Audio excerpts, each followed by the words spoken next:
Okay, good afternoon everybody and welcome to this afternoon's Planning and Environmental Committee. I'd like to begin by welcoming those members of the public and press who are in attendance today. A few housekeeping rules please before we begin. If members of the public in attendance need to use the facilities, these are located at the back of this room on the ground floor through the reception area and opposite Bewitched Coffee.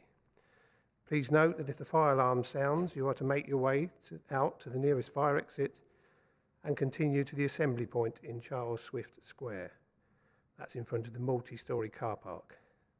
If the alarm is an intermittent sound, this indicates a lockdown and attendees should stay in their seats and await further instruction. Can I also remind everyone present to please switch off their phones or place them on silent. Before we start the meeting, please can I remind everyone that this is a meeting held in public and is being broadcast live on the Council's YouTube channel, and that the recording will be made available on the website in due course. Please therefore speak clearly into your microphones. I would also like to remind all present that although this is a meeting open to the public, this is not a public meeting, and shouting out and other interruptions can't and will not be tolerated. Anyone who persists in doing so will be asked to leave the meeting in line with the Council's standing orders.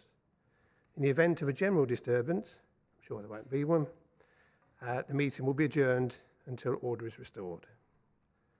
We'll move to item 1. So, are there any apologies for absence, please? There are no apologies. Thank you. Item 2 is declarations of interest. No? None of those? Item 3, declaration to make representations as the ward councillor. Excellent, none of those. Item 4 then, minutes of the meeting on the 7th of April 2026. Committee are asked to approve the minutes of the meeting from the 7th of April 2026. These can be found on page 3 of your agenda packs. From that, obviously, I need a proposer, a seconder and an agreement. So I wasn't here, so those who were here, can somebody propose that they are? Thank you, Councillor Ty. Do I have a seconder on that? Chair, I'm happy to second those. Councillor Mahmood seconds. Okay, so can I take that as agreed? Yes? All agreed? All agreed? Thank you very much. Bear with me.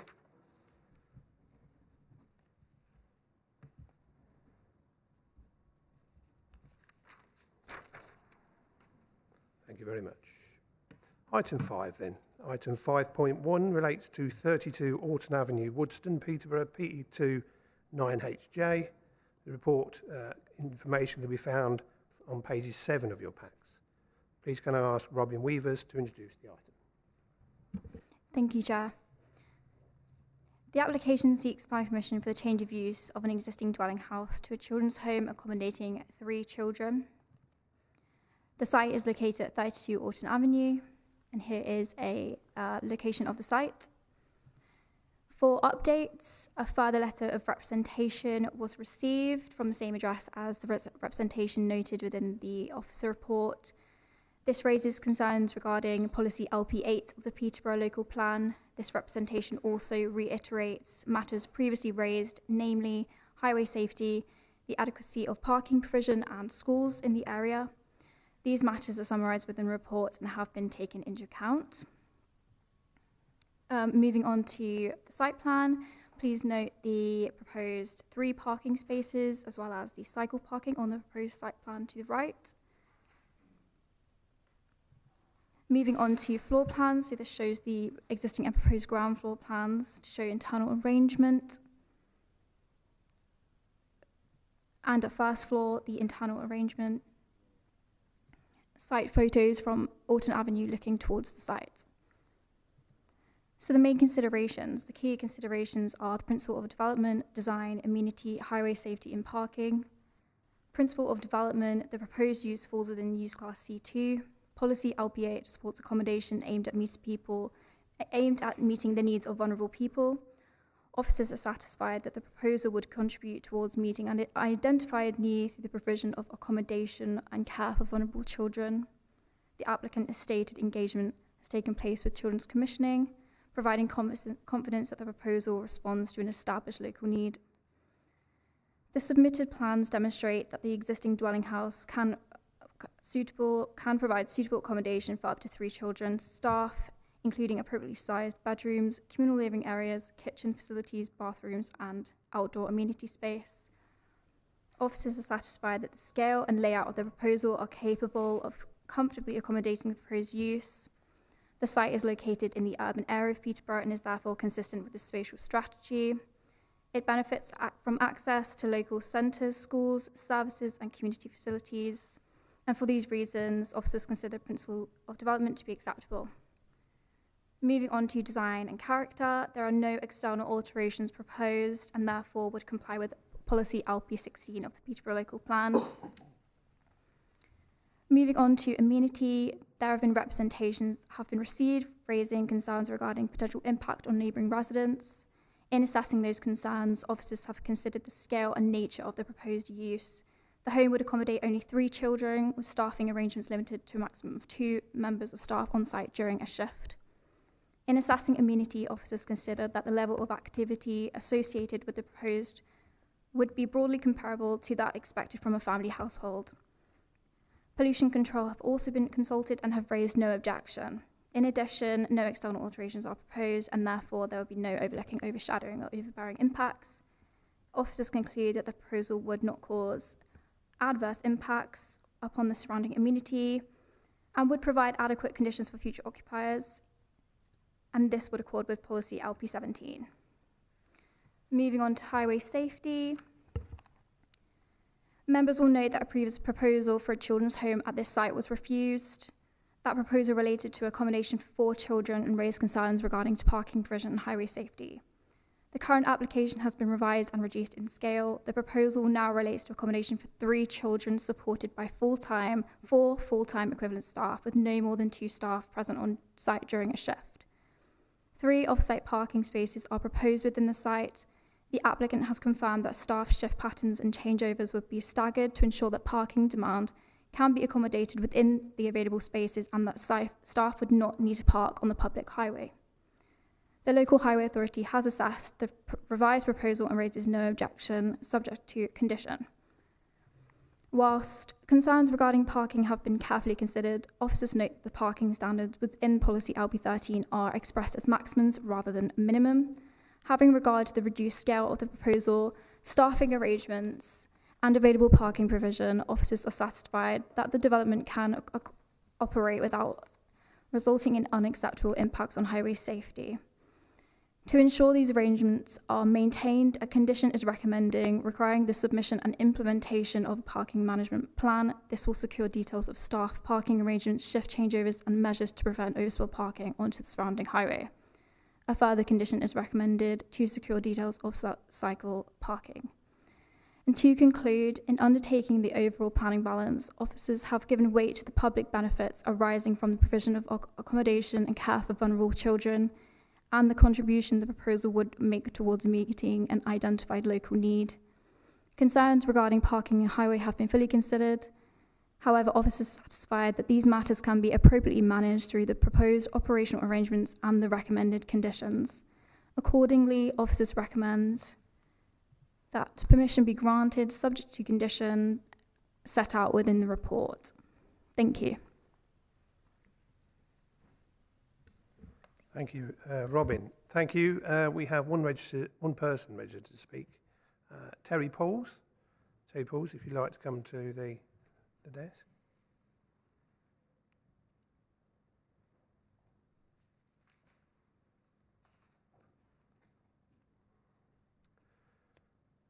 Welcome, Mr. Pauls. You have 5 minutes in which to address committee when you're ready. Thank you. Good afternoon, everybody. Sorry, I don't know if the mic's working. It's the bottom button. Looks like a bit It's of red. like a Is that face. better? Is that good? Good afternoon, everybody. Public speaking is not my thing, so please bear with me. I'm a long-term resident at 31 Orton Avenue, which is almost directly across the road from the application. I've lived on Gordon Avenue from the age of 10 up to about 21. Since leaving home, I've lived in various places. My mother still lives at Gordon Avenue. I've recently, well, returned back to the area with my own young children, and the main draw for me was that it's got the residential character. I think that will be deteriorated by a 24/7 operation being straight across the road. I'm familiar with the local roads and the local problems. Like I say, I've got many years, probably 35 years now nearly, experience with that. On the highway safety and parking, I note the officer's position that the parking management plan provides some mitigation. However, that doesn't physically create extra parking. Where will they park when the overspill is there? Because it is foreseeable now. It is obviously going to be an overspill, so it will affect local residents. I note the officer's position that a children's home is a public benefit. I don't think anyone's disputing that, but it does not override the requirements of the site, and it's the site that I object with.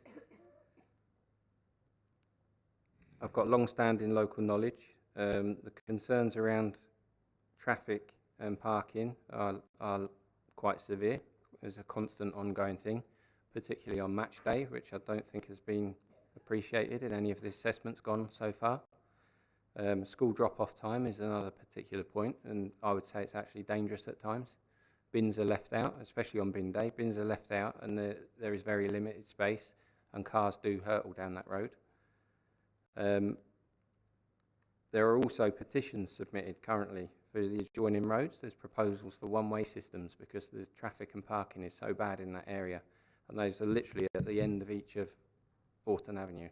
So it's slap bang in the middle of that problem. There's also a petition about Oundle Road, which is in very close proximity because there was actually a fatality there less than 2 weeks ago.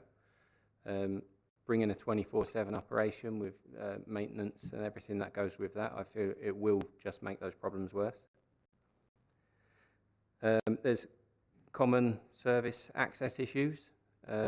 It's usually just bin collections, fortunately, but there are still problems with emergency vehicles getting down through those roads, and it is, again, slap bang in the middle of those problem areas. That pretty much covers my objections. I don't think anybody is against the need for children's homes generally, but it does not mean every application and every location is suitable for that, and I don't believe this site is suitable. The parking and highway concerns are probably the main thing. I just driving around Peterborough and known Peterborough for a long time, it makes no sense to me to, square peg round hole. That's a 120-year-old street. It's got 120-year-old roads around it. With all the new build, as we can see, going everywhere, I just don't see that that's the most suitable place for a children's home. I don't dispute that a children's home should be built or should be converted from a house that's suitable, but it's just not appropriate at that site, in my opinion. I think that's it. I've covered everything on there. Okay, thank you, Mr. Pauls. Thank you. Committee, if you'd like to remain in your seat a minute, you might have some questions. Just stay Okay. there. Stay there. Members, do you have any questions at all for Mr. Pauls? Councillor Mahmood. Thank you, Chair, and through you. I just wanted to ask you a question about, you said about a school. So is there a school nearby? Sorry, I'm not familiar with the area, so if you could clarify that. There is a school very close. Yeah, the property actually almost backs onto the school, and the entrance is just a little bit further down the road. Right. That's a particular problem time, is at school drop-off. The road is chaos. Thank you. I wasn't aware there was a school nearby, so thank you. All right, thank you. Thank you, Councillor Mahmood. Anyone else? Any questions at all? No? Thank you very much, Mr. Pauls. You can Thank you very return to your much. seat now. Thank you. Okay, moving on then. Members, do you have any questions for officers regarding this application? Councillor Ty. Thank you. It's a question for Robin. Robin, I'm guessing you've looked into the detail of the shift patterns. can you tell me the maximum number of staff that would likely be present at any one time? So the information that we've been given is that 2 staff would be on site during a shift, and the available space, the third space, it will be used for a staggered shift changeover. So there will be 3 during that shift changeover, 2 during a shift. Thank you, Councillor Ty. Councillor Mood, did you have a question? Yes, thank you, Chair. With regards to the shift change, so how long approximately would that third vehicle remain on site, just as a bit of context? I'm not sure if it's relevant, but yeah, that would be helpful to know. So that would be detailed, that would be secured in the parking management plan condition. Okay, anybody else? Yes. Oh, I'm not used to your surname yet, sorry. Palialiva, is that correct? Excellent. Correct. Carry So on. it's my first meeting. Is the type of children home is going to be relevant to the decision? What I mean is, if it's with children with disabilities or long-term medical conditions, obviously that will require often medical care. Or if it's children with, let's say, difficult behavior, we might need to have police coming there quite often as well, which obviously we will have emergency services coming and they need to park there too. So for a 3-bed children home, the visitor parking, the parking standards note 1 parking space per 3 beds. So this wasn't taken into consideration. So due to the nature and the scale of the children's home, the information we have is that the children would not be very vulnerable and that it wouldn't provide secure accommodation, so they wouldn't be of the higher vulnerability. The visitor parking officers are satisfied that this could be accommodated off-site given the maximum standards that are put forward for the 1 parking space. Councillor Fitzgerald? So just to be clear, Chair, it makes reference in the report to the previous application, and which was refused. I can't remember the original one was to grant. Was the previous application to grant or not, by the way? I only asked It because... was recommended for refusal. Oh, right, okay. Which begs the question. My question is, you're satisfied now that the concerns expressed at the committee by the reduction in the number of children has now met that criteria? That's presumably the main difference, yeah? Yes, as well as the full-time equivalent staff put forward. Sure. The last was 6, this is Yeah. now 4. Exactly, so everything's reduced, Yes. yeah. Thus the parking's reduced, thus the traffic mitigation is what's made Yes. the difference. I was only clarifying for everybody else, by the way, as well. And I couldn't remember what the decision was, so, sorry, what the reason, the decision to grant or refuse. I hope I'm making sense. Thank you, Councillor Fitzgerald. Anybody else? Any questions for officers at all? No? Okay. Right, we're going to move now to debate. So who would like to start debate on this application, please? No rush. Councillor Bond, please. Thank you, Chair. So for me, it seems like the applicant, as you say, we've had a previous application around the site. They've listened to us and they've compromised with us. The main issues that I'm hearing is around the parking, and I think that the adequate parking spaces, along with the staggered shift pattern, they've been quite sympathetic to a solution that would work. So I'm minded to go ahead with it. Thank you. Thank you, Councillor Bond. Anybody else? I'll make a proposal, Chair, if everybody's done. Just want to make sure everybody's had a chance. Anybody Sure, else wish exactly. to comment or debate in this? Yes, Councillor Hussain. Thank you, Chair. Through you. Yeah, looking at the size and the application and considering that they've listened to officers and made those changes, I'm minded to vote in line with officers' recommendation. The only thing I would have liked to see, it said there was no change outside to the building, etc.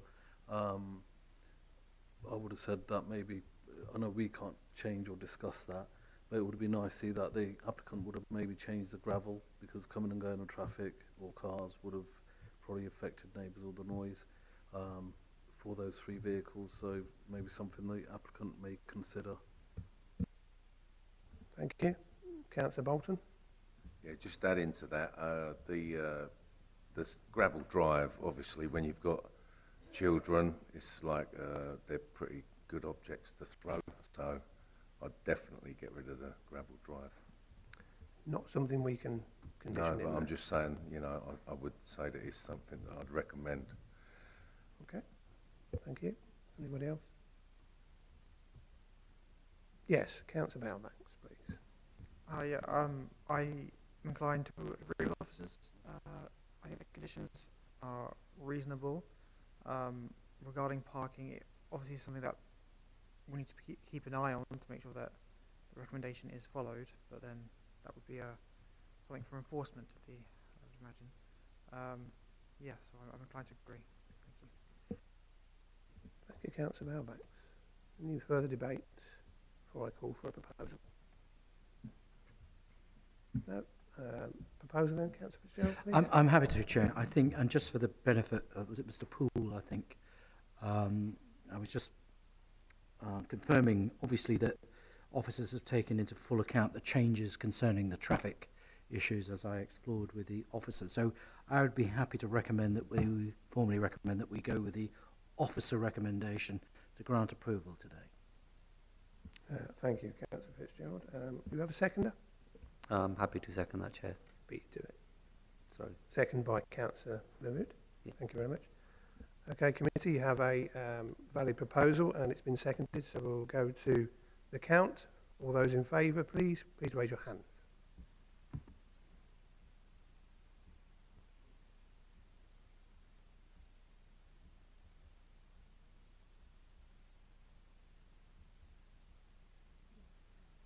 Okay, any against? Please raise your hands. Any abstentions? No. Okay, thank you, members. Martha, could you please give me the result? The result was 10 votes in favour, no votes against and no abstentions. Okay, therefore the application is approved. Thank you very much, committee. We're going to just give us a second just to change, is that okay?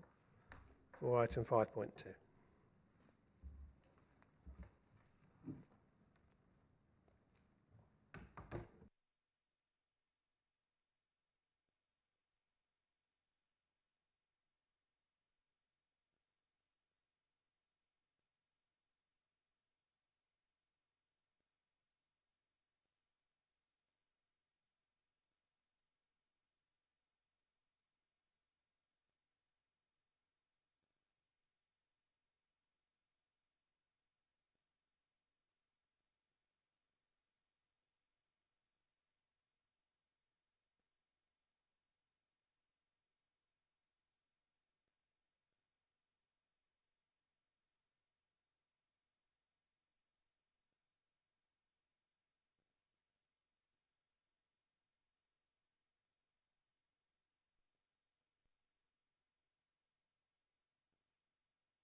Okay, thank you. Committee, we now move to item 5.2, which relates to 6 Mulberry Gardens, Walton, Peterborough, P4, 6SY. The report can be found on pages 31 of your pack.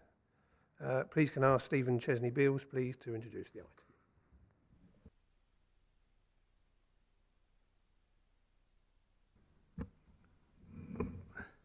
Thank you, Chair.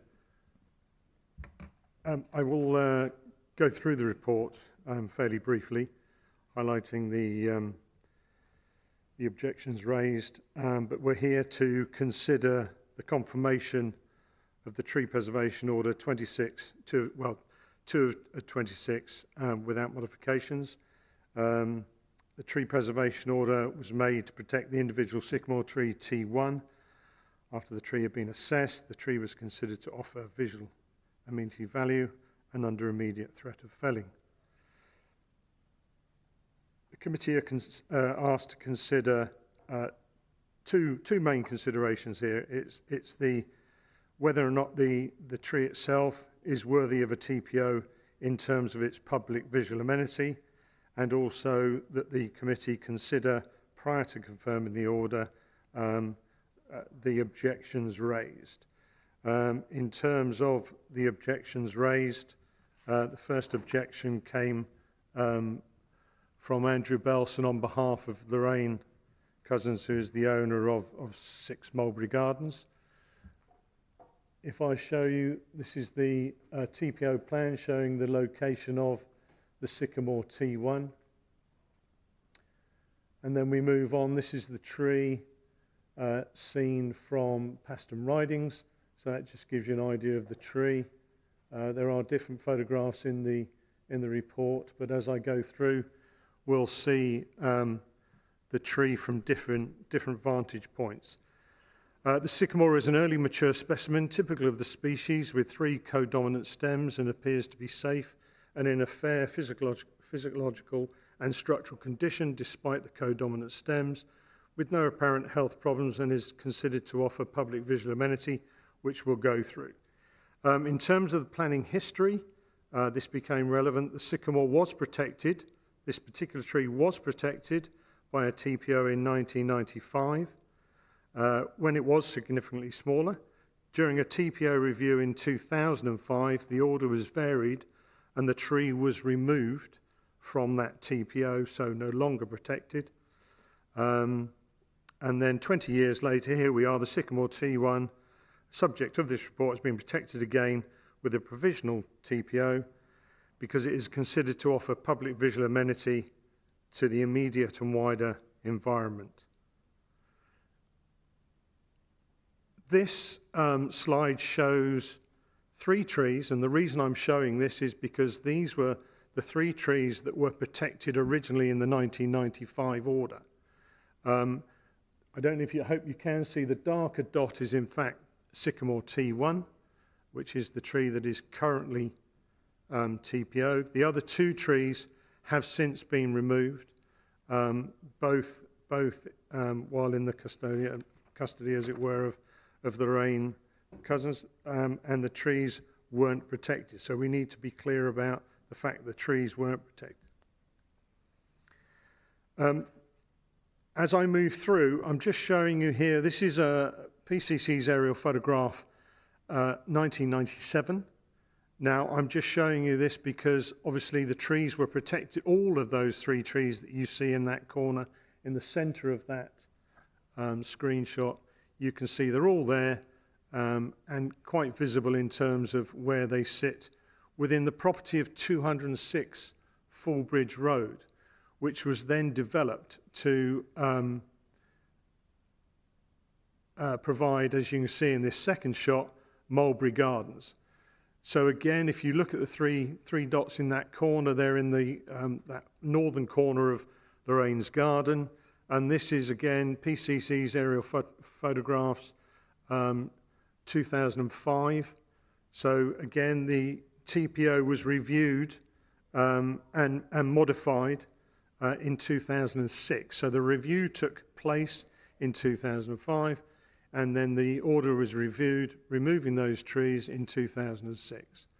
And then here we have today a current aerial photograph showing again the location of the trees in and amongst the properties around it.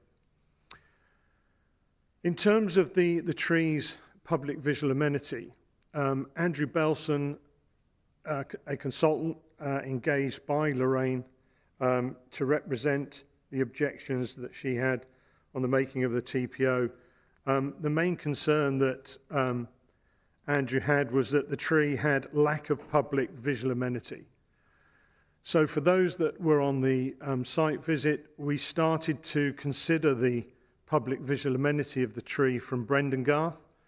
So here we are at Brendan Garth looking across the road, Paston Ridings, and between properties 28 to 30. We moved down the road and here we are again, another view of the tree.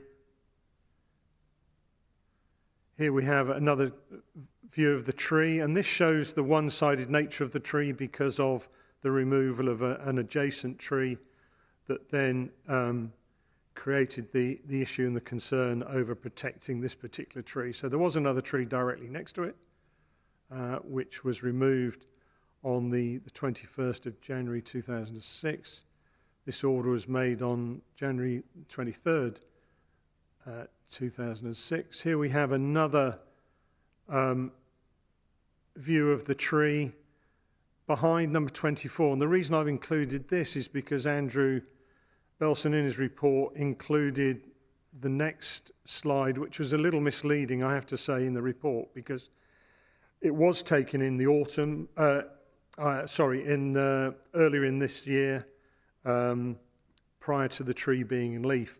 So the silhouette is a little bit misleading, and you'll see why, because it shows very little of what is the crown. This is the crown in leaf. This is the crown that was in the report, and the canopy that was shown in that report, which I believe is quite misleading. But we moved on then from Paston Ridings around the corner into Bartram Gate, and we see a view of the tree between numbers 2 and 3 Bartram Gate, which is significant because we also have an objector who lives at number 3, which is the property to the right. And again, the reason I've included this shot is because, again, Andrew Belson included a shot that, again, I think was just a little misleading in representing the amenity value of the tree, because he took this picture from the footpath which comes through from All Saints Churchyard around and meets Bartram Gate, and suggested that because it was a public footpath, you didn't get to see the tree. However, as you cross the road, because there isn't a footpath that runs down that side of Bartram Gate, as you cross the road, that's the view you see. So again, I think it's important that we identify that there is public visual amenity from various points. Again, this is on the public footpath to the right of that last view. So not turning left to leave Bartram Gate, but this is the footpath that goes around Bartram Gate, and this is the tree directly behind the objector, Mrs. Hall. So again, it was important that we show this tree. We then walked round to All Saints Churchyard, and this is the view you see. The central tree is the tree you see just off from the public footpath, which comes through from Bartram Gate through onto the Fulbridge Road.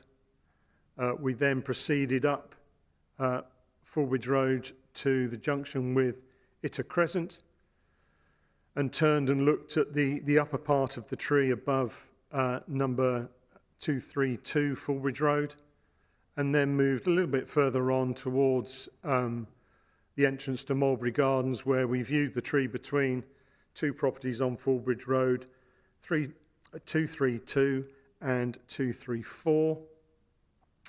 And then we proceeded along to Mulberry Gardens. Government guidance states that tree preservation orders should be used to protect selected trees and woodlands where their removal would significantly affect the local environment and the public enjoyment. Before making or confirming an order, a local planning authority should be able to show that a reasonable degree of public benefit would result. The tree or part of it should therefore normally be visible from a public place such as a road or footpath. And I think I've demonstrated that, and I think we saw that on the site visit. Andrew Belson also raised in his objection Lorraine's concerns about the effect that the tree has in the garden, and an updated report also includes comments from Lorraine where there's concerns about the nuisance value that the tree has, which would include the leaves, the seeds, honeydew that drips from aphids feeding on the leaves of the sycamore, and from pigeons and the mess they make on the footpath, as Lorraine is she tells us she's 72 and that she has had a recent hip replacement, and she finds that it's worrying for her with dealing with those issues. The only thing I would raise here is that in terms of the council has a policy and has adopted a policy and a strategy, the tree and woodland strategy, supported by the full council, that will not remove trees because of these issues over leaves. When I say that, council trees will not be removed because of these issues. And that's the approach that we take in terms of there are other ways in dealing with these nuisances by managing the tree, but certainly we wouldn't consider ordinarily removing trees because of the nuisance value that they may have in a garden. But obviously there's a sympathy for people who have to deal with both the seeds and the leaves and other issues. The tree, again, is considered by Andrew Belson not to have any wider landscape value. But I think, as you would see, when we walked around from Brendan Garth all the way around almost 360 into Mulberry Gardens, the tree does have a wider landscape, or I would certainly argue has a wider landscape value. The crown, upper crown, can be seen as a skyline feature. Andrew also goes on to say that the structure of the tree makes it much less desirable as a specimen tree and could lead to the need for regular pruning. Again, a TPO tree doesn't have to be a specimen tree. You're not going to find specimen trees everywhere. You have to deal with what we have and what we find and look at what benefits they have in terms of the public visual amenity. So I'm afraid that the specimen tree, again, is a little misleading. And the tree does certainly have a benefit in terms of a degree of public benefit because it can be viewed from so many aspects, both in the immediate and wider environment. In terms of the pruning operations, again, I met with Lorraine to discuss the pruning of this tree in October 2005 because she had wanted to prune the tree. She made it known that she wanted to prune the tree and that I arrived there to look at the tree and pruning it, and we discussed that raising the crown and reducing the lower branches, particularly over the neighbour's garden, into the adjacent property that is owned by, occupied by Reverend Whiteley, because a branch had fallen onto the fence and caused some damage. So there was a need to address the reduction of the tree, or trees at that time, because there were 2 trees. They had been reduced in the past. We looked at that, we discussed that, and Lorraine agreed that she would be pruning the tree. So therefore, I didn't feel that the tree was threatened at that time. Andrew then goes on to mention the method for assessing a tree for a tree preservation order, and he discusses tempo and says that it's been adopted by many local authorities. Peterborough City Council does not use tempo, but we do have our own assessment method, and that is in my report, and that's been in previous reports. And that has been alluded to in terms of understanding the public visual amenity of the tree, health condition and any constraints. And I think both Andrew and myself would agree that the tree is not in a dangerous condition. It's in a fair condition, and it has a suitable retention span in years between 20 and 40 years, certainly 40 years in my mind, and is suitable with regard to its public visual amenity with limited view only when using tempo. So even in his assessment of tempo, it does say that it has relative public visibility. So that's interesting to note. We did have moving on, we did have an objection letter from Lorraine, but it had no grounds of objection. It raised the situation, the reason on how the tree in question became to be TPO'd, and I've included that in my report, which you will see, and it included a number of allegations about my behaviour. which may well come to the fore. But at the end of the day, as I say, I believe there's been a number of inaccurate statements that have been given in that letter, and my response to those are in the report, if you wish to look at those. The third objection, again, as I said earlier, came from Mrs. Hall, who lives at number 3 Bartram Gate. Mrs. Hall's concerns were the fact that it was an unattractive tree, which offers little benefit and is a great nuisance due to the seedlings, which again we have discussed, or I have discussed. The tree seeds and leaves are a particular nuisance, particularly in the autumn, and given Mrs. Hall's age, she finds it difficult to clear the leaves. But again, as I've raised in the response in the report, was a reference to the fact that the much larger tree that was situated next to the protected tree has now gone. So therefore, it drastically reduces the number of seedlings and the amount of leaves that would be in the gardens of both Lorraine's and Mrs. Hall's garden. So again, I sympathise with the nuisance, yes I do, but again, the council's adopted tree and woodland strategy would not agree with the removal of the tree to deal with those nuisances. And I would just say that in support of the tree preservation order, we have recently received 108 letters in support of the confirmation of the TPO. We've received 2 emails from residents at Mulberry Gardens in support of the TPO.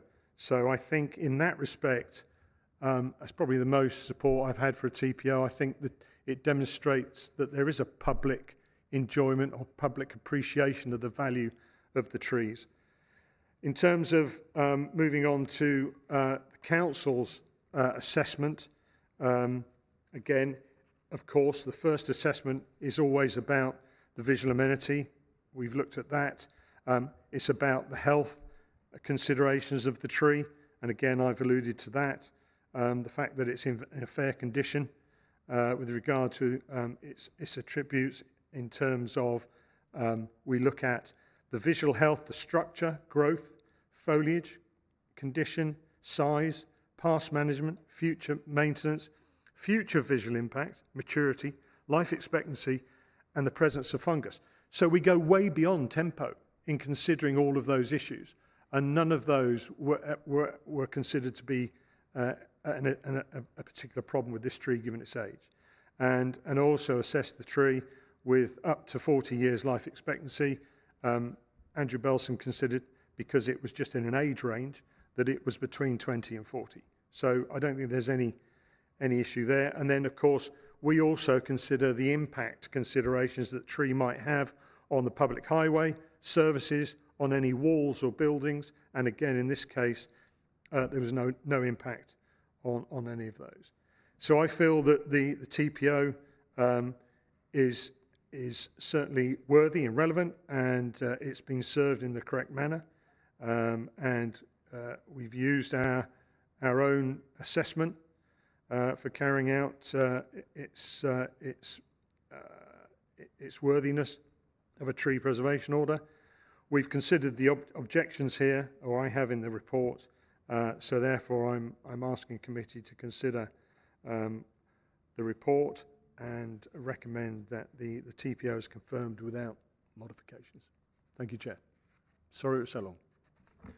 Thank you, Stephen. If you just bear with me.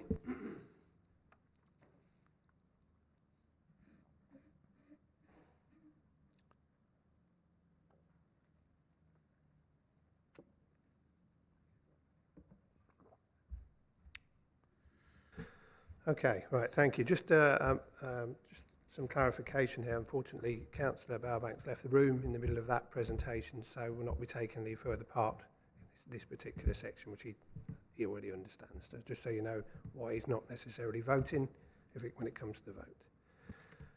Yes, Councillor. Very good point. It suddenly dawned on me as he left, obviously, but I think the other members of the committee probably don't know either, the new ones.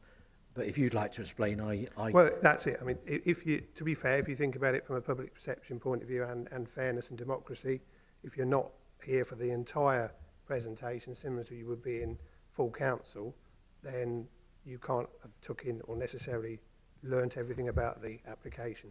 So it's only fair then that you don't take part in any further part of the debate or the vote. Does that make sense to everybody? Effectively, you've got to be in it. Okay. Thank you. Thank you, Stephen, again. Thank you for your report. We've got a couple of people registered to speak.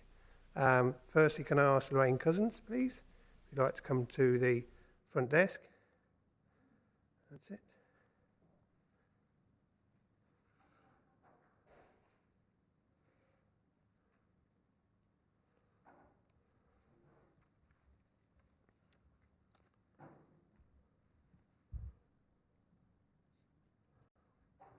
Good afternoon, Lorraine, and welcome to the committee this afternoon. You're speaking in objection.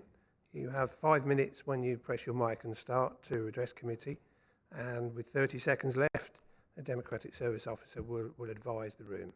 Okay, so as soon as you're ready, press the button at the bottom of your microphone, and away you go. Thank you. Good afternoon, Mr. Chair, members of the committee. I would like to set out why the reimposition of a tree preservation order on this sycamore is neither logical nor reasonable, and why consent should be granted for its removal. When this sycamore tree was first planted, it was part of a very large estate surrounding the local rectory. Over the years, a lot of land was sold off and subdivided into small plots for residential homes. Sycamores are woodland trees, more suited to open spaces and small domestic gardens. This tree has stood without a TPO for around 20 years. And during that time, the previous owners of my house have removed many large branches and severely pruned it, mainly to one side. The only reason for this TPO application exists now because of a neighbour objection. However, I believe it is important that this decision is based on the tree's actual merit and impact, not on objection alone. Turning to the tree itself, this is a poor specimen. It is visually and structurally unbalanced, with foliage presence only on one side. My arborist, Andrew Belson, in his report pointed to the fact that it has major branches crossing and rubbing to such an extent that they are likely to have developed structural weakness at the point of contact and a potential point of failure. A tree being protected by a TPO should by definition have significant public amenity value. That means it can be easily seen from a public footpath and admired by the public at large, and not just from someone's back garden. In its current condition, this tree does not meet the standard for a TPO. This is a very large, fast-growing species. The tree is estimated to be around 17 metres high and could reach around 18 to 22 metres, so it could grow an extra 5 metres, which is almost the size of a two-storey house. The roots are also a concern. Sycamores develop extensive, shallow and wide-spreading root systems that can extend well beyond the canopy. These can lift paving and exert pressure on nearby structures, especially in confined settings. This sycamore tree is only 10 metres away from my house. Sycamores are widely regarded as high maintenance and problematic in garden environments. It produces very large volumes of seedlings, resulting in thousands each year that must be removed.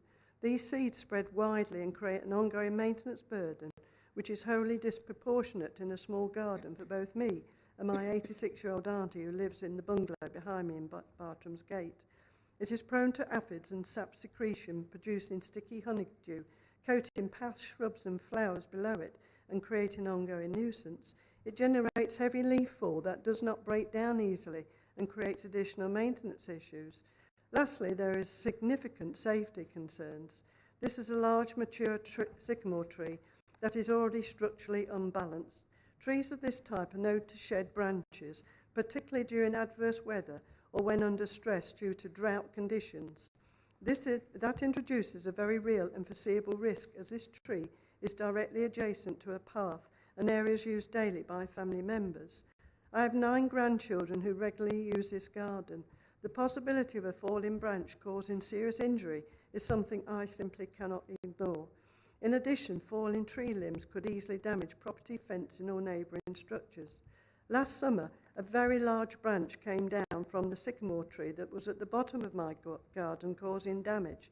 If anyone had been underneath it at the time, it could have caused serious injury or worse. This was the main reason that I took the decision to fell both sycamore trees, which did not have TPOs at the time.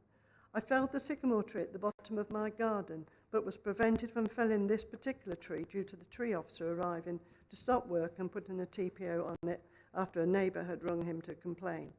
I believe it is unreasonable to expect a homeowner to accept an ongoing risk of this nature, particularly where the tree in question is not of significant quality or value. I'm in my 70s and live alone and recently undergone a hip replacement. Managing debris, seedlings and general hazards from this tree is not trivial. It presents a genuine and unreasonable burden on day-to-day living. In summary, in balancing the minimal public benefit against the very real personal impact, including safety risk, I respectfully submit that it is both unreasonable and justified to allow the felling of this tree. In its place, I will plant an attractive, low-maintenance tree that can be enjoyed by all. Thank you for your time and consideration. Thank you, Lorraine. Members, do you have any questions, please? Councillor Fitzgerald. Thank you, Chair. Because I won't get another opportunity once you've spoken. I've read this report several times, and I just want, and there's some conflicting, I think our officers also mentioned some conflicting statements, shall we say. Are you standing by everything you've said, or that is quoted in this report, as being accurate from your perspective? Absolutely, 100%. Okay, that's all I needed to know. Thank you. Yes, absolutely. Thank you very much. And one other question, is your arboriculturalist here today? No, he's not. Mr. Belson? There was a national something or other for arborists, which he had booked some time ago, so he could not be here. Okay, thank you very much. Thank you, Councillor Fitzgerald. Councillor Bolton. I'd just like to ask you, how many trees do you have in your garden? Oh my gosh.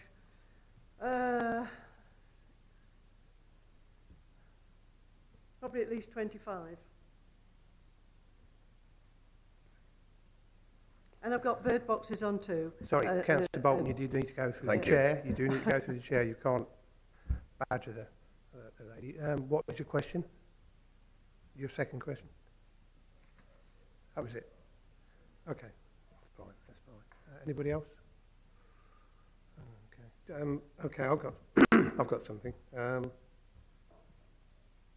You mentioned in your address about that you didn't feel that it had any real amenity and value, this particular tree.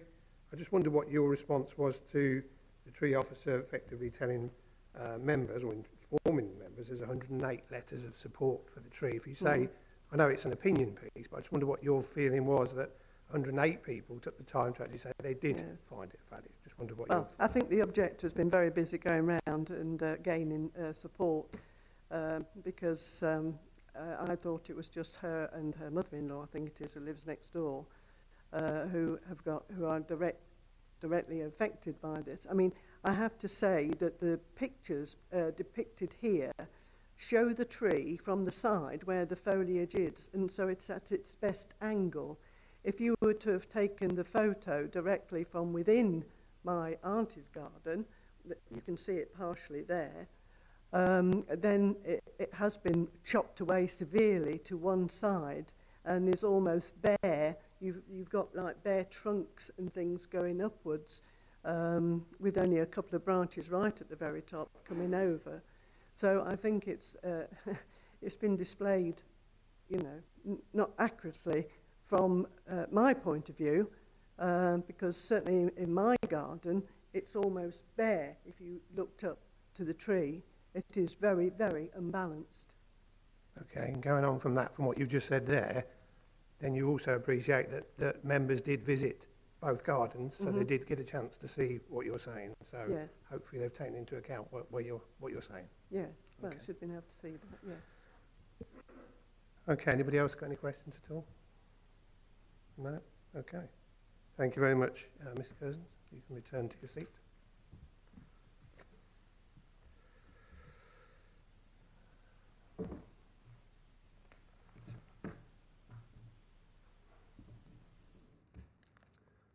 Could I call now, please, Madeline Buchanan, please, to the front.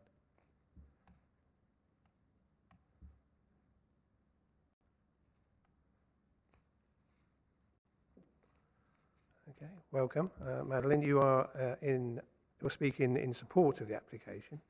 The same has been offered before. You have 5 minutes once you press your microphone to address committee, and with 30 seconds left, if you get that far, the Democratic Service Officer will let you know. Okay, so when you're ready. Right at the bottom is like a face picture. Can you hear me? Thank you. Thank you, everyone. I appreciate you all turning up today and for your time. I've lived for nearly 28 years at 28 Paston Ridings. Moved in December 1998. I have also lived within Peterborough since I was 11, so I've been here a long time. At number 32, this is their 31st year. At number 34, all our neighbours, over 30 years. At number 30, over 20 years. At number 26, and Michael is here today, it's his 50th year here. He moved in 1976. And at number 24, the Hilliams have been there for over 40 years. During this time, we have loved and cared for the trees, and we have never had a concern or any issues of safety with any of the trees. We've seen many changes over the years with the building of houses in Mulberry Gardens, but they were very careful to keep as many of the mature trees as possible, acknowledging their value and benefit to the whole community. A few years ago, Lorraine moved in, and within a few years, she started removing quite a few of the mature trees. It was sad to see, but we did not make an issue of it. We all like to get on where we live. However, in April 2025, Lorraine began to remove more mature trees. I texted Lorraine on behalf of the community and the neighbours, highlighting any concerns regarding the negative impact of removing more mature trees. I have a text from Lorraine after she spoke with Stephen Chesney-Beals, the TPO officer, assuring us all that she will not fell the trees, but agreed to just trim them from time to time. So therefore, you can imagine it was a shock when in January of this year to hear the chainsaws and witness the beginning of the removal of the mature trees at the very base of our garden. We quickly acted and tried to stop this and contacted Stephen again. I spoke personally to Reverend Paul Whiteley, who allowed access for the tree surgeon. And he explained to me that he was misled and he was reliably informed that the trees were only being pruned. And obviously we discovered the trees were being fully removed. And so we are here today. The current benefits of the last remaining sycamore tree, which can be estimated up to 80 years old, is huge. There is huge support from our community. Yes, I have been busy talking to all the local residents and walkers and ramblers and people who walk past the trees, as you can see here on the board, on their school run. You can see a picture of the red kite there. That is a visual picture from our garden. Over 100 people have signed this support for the TPO. The tree has significant value and benefit to the wider community. It can be seen from the church and the paths for all to enjoy. This includes dog walkers, ramblers, and everyone who passes by. During this time, we all seek happiness. Happiness is a key thing for us all now, more important than ever, with higher levels of anxiety and stress. We know that scientifically it is proven that the visual aspect of mature trees reduces stress and helps to calm and lower blood pressure. Being around trees improves your well-being. This tree, our last remaining mature tree, offers all these benefits to us right now, in this moment. Placing a TPO on this tree will ensure that when we have all gone, it will continue to offer these benefits for generations to come. We are custodians of this tree. We owe this tree the opportunity to live and benefit humans for another 40 to 80 years. Very few trees make it to 80 years old. It is well documented that just planting new trees does not guarantee their growth. New trees find it difficult to cope with drought and are sadly often vandalized, and they have a high risk of death. This makes it even more important to protect the current mature trees we have, like this one, which is already established and healthy. Many residents here are retired or work from home, and the visual aspect of this tree every day is needed for mental health and well-being. A much smaller replacement tree will not have the same benefits as the current tree. There is no assurance any replacement tree will live for even 5 years, never mind another 40 to 80. I do sympathise with Lorraine and her aunt, and all of the community have offered our help to clear the leaves and the seeds. Even with all this going on, we're happy to help and support Lorraine, and that is ongoing. The offer is still there. The wildlife, the tree sustains all manners of wildlife, from birds to insects to moss, fungi and mammals. It is a mature, early veteran stage tree. It supports hundreds, and if not thousands of species. It must be protected. I've got video footage of bats who come out in the warmer months and they use the tree for navigation, and the aphids that is mentioned on the tree are actually important. Also, Sorry, Madeline, time is up. If you'd like to just finish your last sentence. Very if you quickly, please. I will summarise. The removal of this tree will adversely affect the environment and health. Our 80-year-old tree is a shining light for the environment and local communities. It dramatically improves air quality, cools our neighbourhood through shade and moisture release. It helps to maintain stormwater and provides irreplaceable habitats for wildlife and insects. I'm going to call it there. You did get a little bit longer. Did I get all my points over? I hope Well, so. if you haven't, then hopefully members will ask you to clarify. Okay, Is that thank okay? you. Thank you. Okay, members. Any questions, please, for Madeline?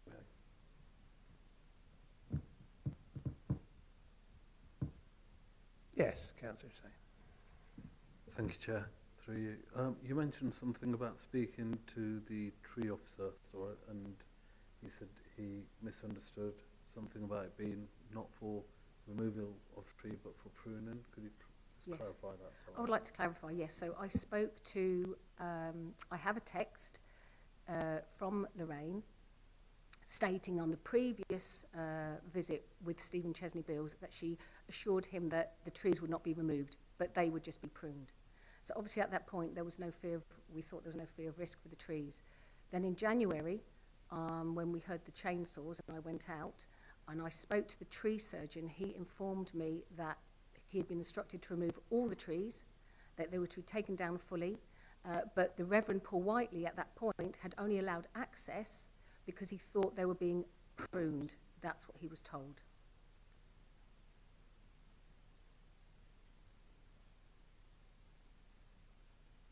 Any further questions? Councillor Fitzgerald. Chair, I'm just having some difficulty about he said, she said, when those people aren't here.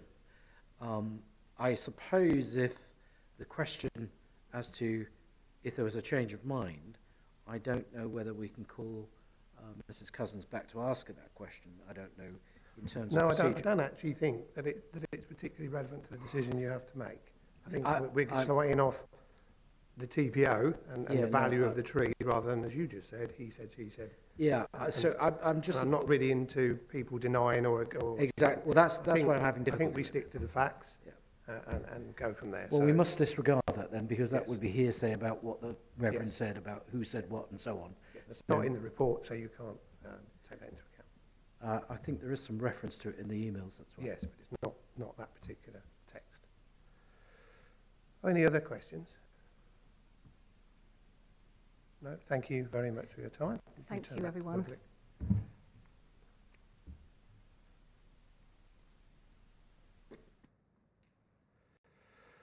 Okay, thank you. We're going to move now to questions to officers, I guess particularly to Stephen. Any questions? Councillor Bond. Thank you. In Mr. Belson's report, I'm just at figure 4 and figure 5. He just talks about how the trees are crossing at stems and stuff. Now, that's not something I particularly understand. I just wanted to make sure that when you factored in how stable and healthy the tree is, that you did look at that and you're happy with that, just to confirm.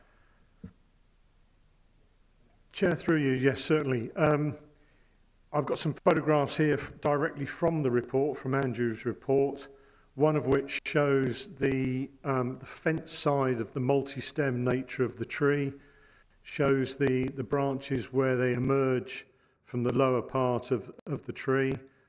Yes, they're touching, but there's no consideration. Andrew didn't raise any consideration or unsafety with regard to that. It doesn't compromise the structural integrity or safety of the tree, otherwise Andrew would have raised that.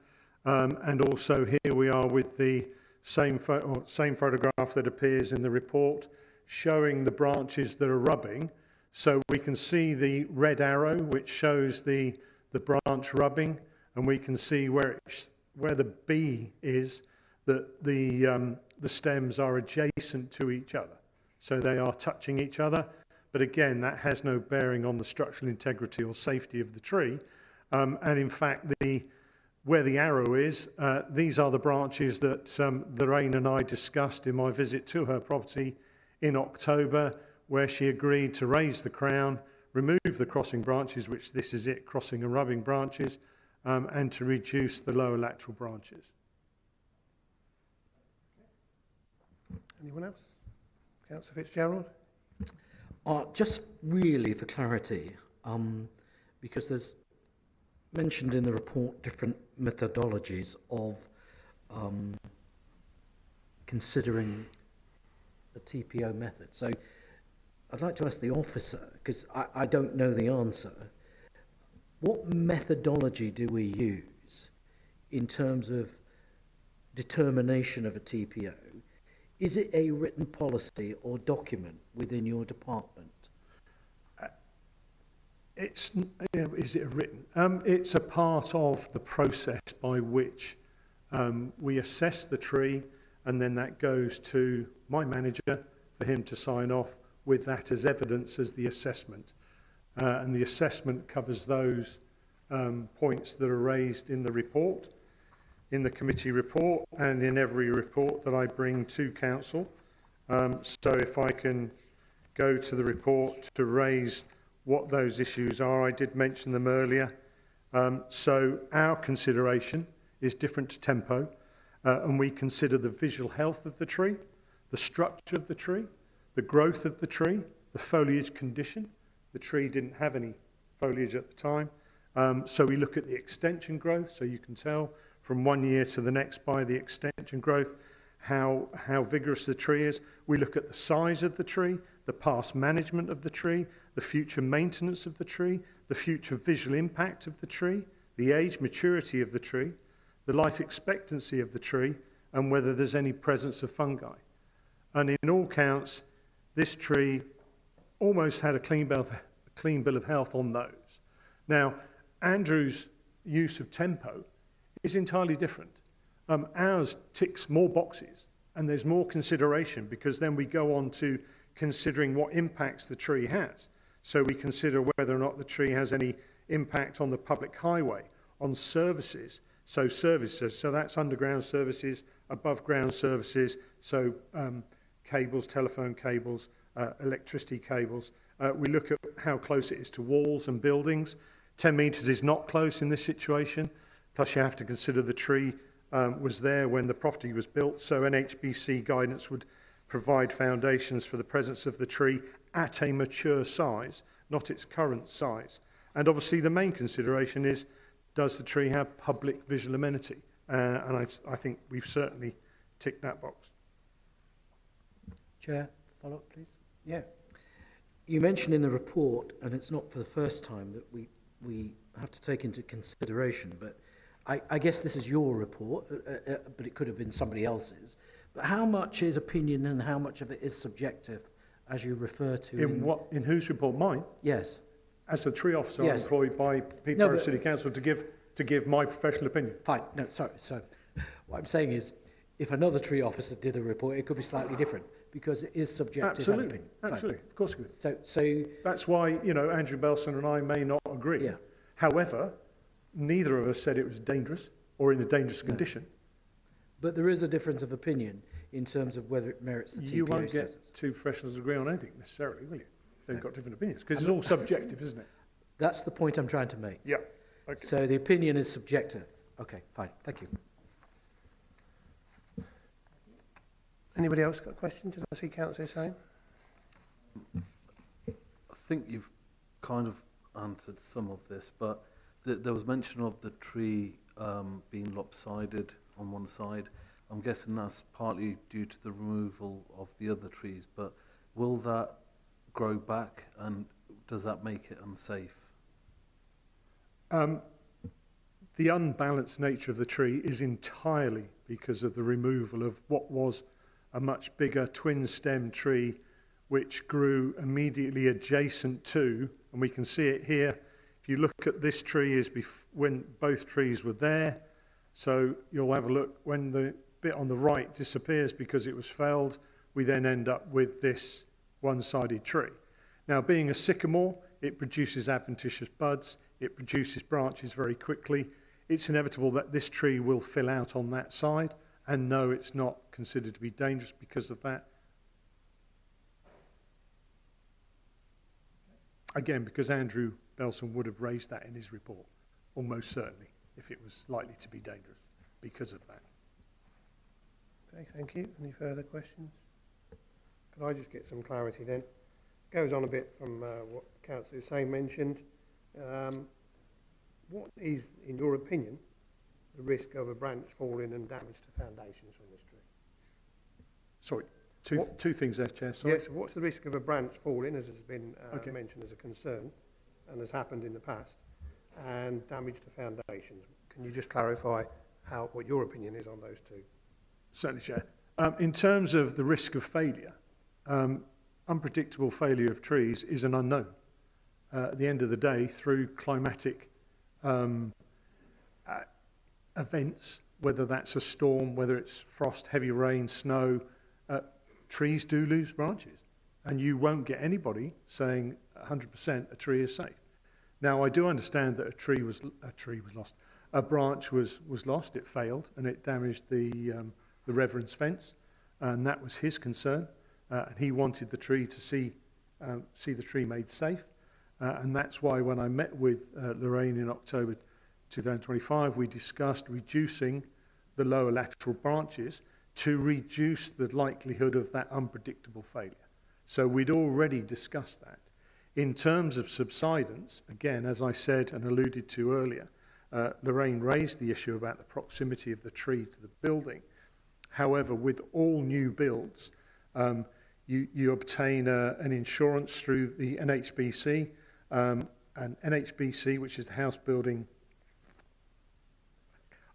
Anyway, it's it's an insurance that you obtain through NHBC, and NHBC 4.2 is very relevant because building control officers go on site to ensure that the foundations for that property in relation to the soils that they're on, so whether they're clays and highly shrinkable, are deep enough in the presence of the tree species that are in influencing distance of 10 metres, 5 metres, 20 metres, whatever it might be. So it would be highly unlikely for a modern building to be affected by a tree because it should have sufficient foundations and be protected by the insurance that NHBC 4.2 gives in providing that house with sufficient structure that it doesn't become susceptible to subsidence. Thank you, Stephen. Thank you very much for your answers. Yes, Councillor Ty. Sorry, you've prompted a thought in my mind, Chairman. When you visited the tree, did you do a climb inspection or did you carry out your inspection from ground level? Through you, Chair. No, we don't carry out climbing inspections. I wouldn't, because the council doesn't insure me to do that. I'll be happy to, actually. And nor did Andrew. So it's a VTA, which is a visual tree assessment from ground level. But there's nothing untowards in that visual inspection that suggested the tree was unsafe. Otherwise, Andrew would have been the first person to raise it on behalf of Lorraine. So as our boroculturists, whether or not we agree, we both agree on this point in that I didn't raise any issue about the safety of the tree, and nor did Andrew. Thank you. Good. So, further questions? We'll move to debate, please. Who would like to start debate, please? Anyone? Yes, Councillor Toy. Well, what a fulsome report. I really feel as if I'm in a position to make a informed decision. I get the subjective stuff, but I do think we have enough information to help us come to a sensible way forward. In terms of the significance of the tree, the visual significance. I don't think could get 108 people in my ward to write in about a tree. So clearly there are some passionate people, 108 of them, who think this is significant. I think you've answered the safety questions well. And I'm left to conclude that there is a reasonable, it is reasonable to put a TPO on this tree. Thank you. Thank you, Councillor Ty. Anybody else want to come in for debate? Councillor Hussain. Yeah, I think, as you said in the past, Chair, about site visits, I think this site visit was very important to be able to see the tree from different perspectives, and it really brought home the visual amenity of this tree. So for that reason, and some of the stuff said in the report by the tree officer, not the tree officer, but the tree inspector, where he cited things, if I can find it on my computer, but it's almost repeating what you've said about the reasons why the tree should be protected. You know, the argument almost goes against where they're trying to say that it should be removed or anything like that. So I'll try and find it while other people are talking. But for me, just reading that in the report just said to me, and the numbers of residents that have obviously signed this petition to save the tree as well, I think I'm inclined to agree with Officer's recommendation on this one. Thank you, Councillor Hussain. Yes, Councillor Banyaliva. I'll get it eventually. Yeah, when we visited the garden, I did ask the officer because the garden next on the next property has quite a few of the branches and quite a few of the seeds are going in there as well. And I asked, was there any in support or objection? So there is no objection. The people living next door, they're happy with the tree. So and with the number of the people who signed the petition, I am inclined to accept the decision of the officer. Thank you. Anyone else? Councillor Fitzgerald, to you. Thank you, Chair. I'm slightly conflicted with this on the basis that I was on the site visit. I'm glad I went on the site visit because more often than not they do give you a perspective. So my view is slightly different. And by the way, I completely respect the people writing in the 108, and I'm assuming they're all local. I don't know. I'm not sure if we have all their addresses. But there is clearly a conflict, professional conflict, between Mr. Belson's view and our officer's view. And Mr. Belson is reported to undertake work for the council. So I wouldn't call into question his reputational reputation, shall I say.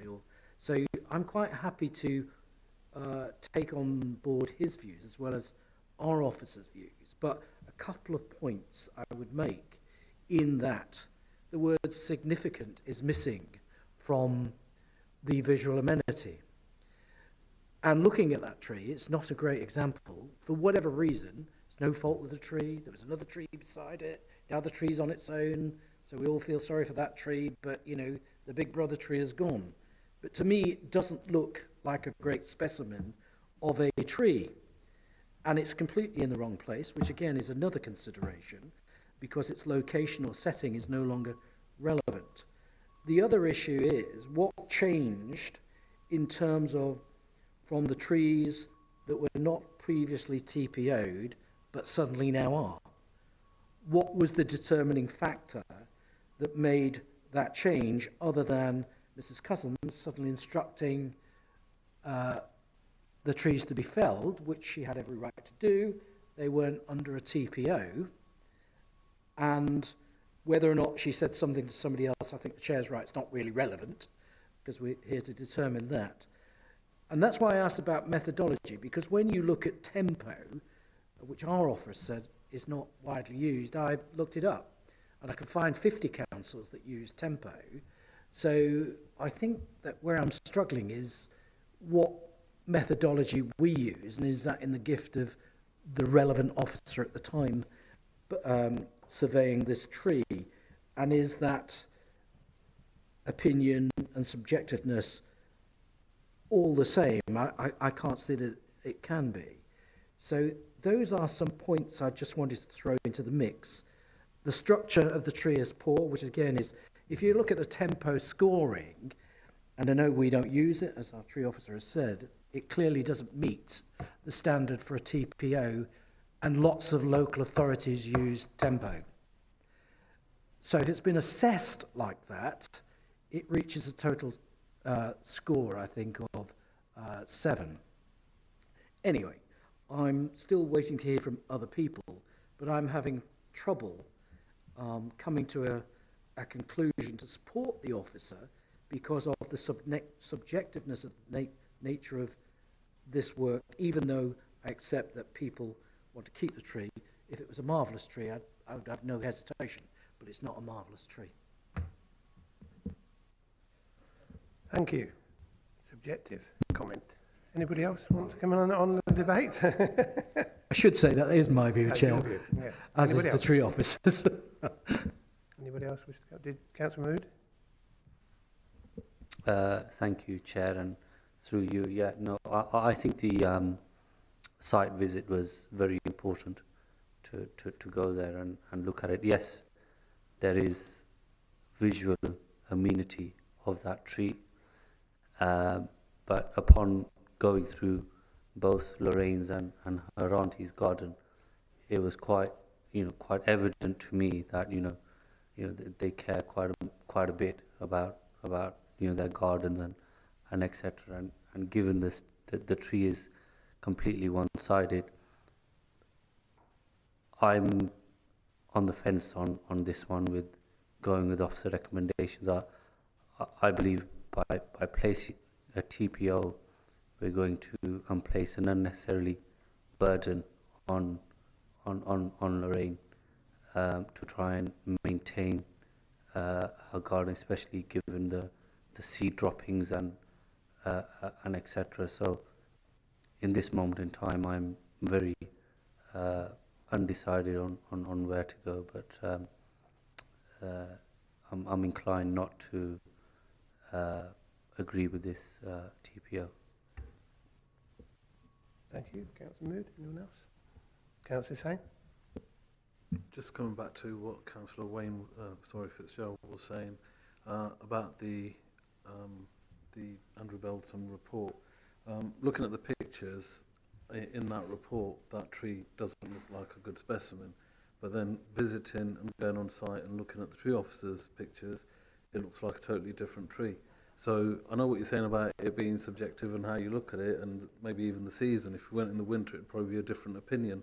But from what I see and from what our tree officer, and we have to trust them, I mean, there's trees in my ward that I wish weren't there, but at the same time, in this case, and with the feeling in the area, I think I'm still inclined to support the officer's recommendation. Just going back to that report, I was mentioning something earlier on page 3 of the report where it gives TPO justifications. Reading through those justifications, it tells me, every one of those answers sort of tells me that this tree should be protected. Just to give you an example of one, the tree, or at least part of them, should normally be visible from a public place, such as a road, footpath, accessible to the public, which it is. I mean, we did a full 360 almost of that area, and everywhere we went, we could see the tree. So that's just one point, but there's about 3 or 4, and each one of them ticks it off for this tree. So yeah, have a look at that, page 3, and I don't want to read them all out at the moment during debate, but that's what's sort of making me follow officer's recommendation. Thank you, Chair. Thank you, Councillor Hussain. Hopefully everybody has read that already. Any other people want to get involved in the debate on this one, or should I go for a proposal? Okay, let's go for the proposal. I think enough has been said. I'm not going to add to the debate at this time, more than to say that, as you've just said, there is lots of information in the report, and hopefully you've read it, and we'll take that into account and what's been said in debate. So I'm going to move to proposals. Anybody got one, please? Councillor Hussain, please. I propose that we accept the officer's recommendation. Thank you. Councillor Say, do you have a seconder? Councillor Bolton. Okay, as before committee, we now have a proposal and it's been seconded. So we'll move to the vote. So with a show of hands, all those in favour of the proposal, please.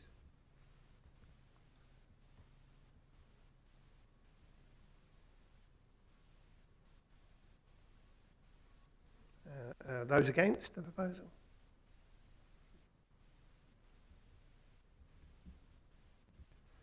And any abstentions at all? Okay, to Martha then please, if you could read out the result. The vote, pardon me, the vote for the TPO to be put in place was 7 for, 2 against, and no abstentions. Okay, therefore the TPO is agreed. Thank you very much. Just give us a moment while we change officer and their report.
Okay, committee, we're now moving to item 5.3, which is 19 Barnes Way, Peterborough, P46QD. The report can be found on page 31 of your packs, and I will go to Asif Ali, please, to introduce the item. Thank you, Chair, and through you. The application site is 19 Barnes Way in Warrington. The proposal is for a two-storey side extension and single-storey rear extensions. So the property is located in Warrington in a predominantly residential area. It is a detached house set back from the road, consistent with the character of the area.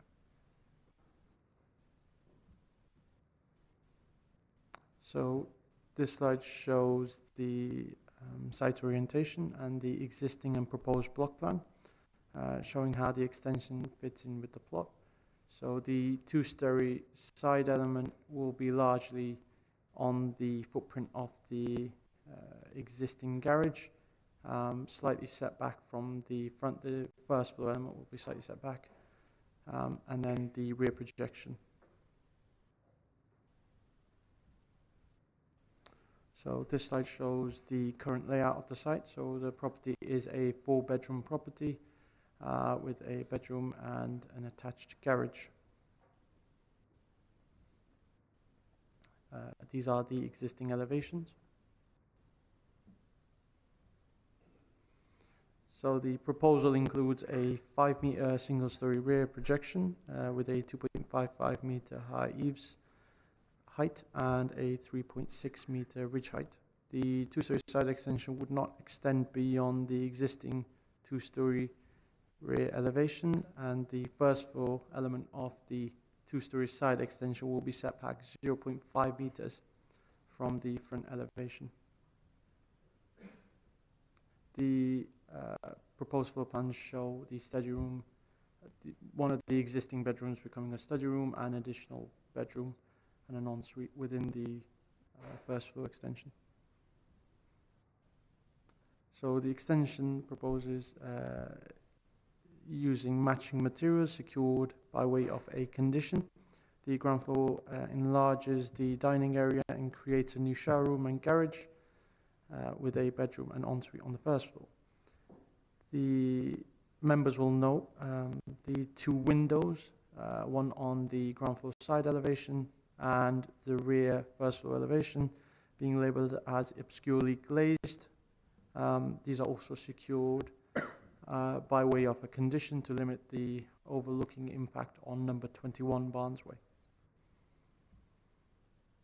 These are the site photographs showing the front elevation, the rear relationship with numbers 21 and 17, and views across the garden. Members will note in the committee report that the two windows facing the application site, shown on the top right hand corner of the slide, these are obscurely glazed bathroom windows on number 21, and given the use, it is considered that the impact on the provision of natural light into these rooms would not be adverse. This is covered in further detail within the case officer's report. Slide 9 shows further images illustrating the current outlook from the existing bedroom windows towards number 17 and number 21, and a final view from the application site towards number 21.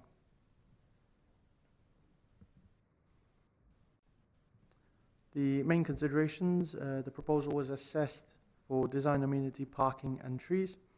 The case officer report considers that there is no adverse design, amenity, highway safety or parking impacts, and a tree protection plan has been secured to avoid any unacceptable tree impact. Members will note the update report introduced two further objections. These are matters already covered within the committee report, but summarizing these matters, they relate to the objection drawing a comparison with the similar extension that members saw on site at number 25, but noting the different context in terms of the arrangement with the neighbouring properties. But this is mentioned within the case officer report. And then another objection regarding the HMO use or potential HMO use, but for clarity, the HMO use or the application is purely for extensions. There is no mention of any other use per se, but this is covered within the committee report anyway. But with all material considerations addressed, the application is recommended for approval, subject to conditions. Two conditions that officers would highlight are the conditions securing the obscurely glazed windows and the tree protection plan for the tree that members observed on site. Thank you. Okay, thank you, Azif, for the report. We have the ward councillor present, so Councillor Fox, please, if you'd like to come to the table. Fox, both Foxes.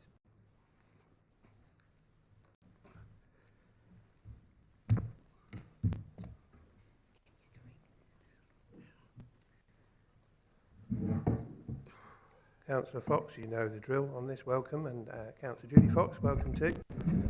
You have 10 minutes as ward councillor to address committee when you're ready. Thank you, Chair, and I wasn't sure I was going to make it today because I'm not feeling absolutely chipper, but I thought it was important to be here to represent the two nearby residents. There's quite a few responses, as you'll see. I want to talk about number 21 first of all. They've put their objections in, their objections in, and it clearly states the reasons why, and I fully support that. I believe it's too close and it's going to cause less light to their property. Number 17 also have put in a statement. They phoned us, we went to see them and listened to them, looked at the plan, looked at the facility, and we're concerned about those as well. One thing we are concerned about, and I know it's probably nothing to do with the plan, but we are concerned with the hedgerow that's nearby. The chap at number 17, he's a very keen bird watcher, and he's got a lovely hedgerow there where he gets the birds going nesting, and he sits in his conservatory and observes this. He's concerned that the extension may have an impact on that. But the reason I've called this in, to keep it short and sweet, is I'm concerned about the loss of view, and the loss of light, the loss of privacy, and basically, due to the overshadowing, I feel that it's going to have a big impact on those both residents.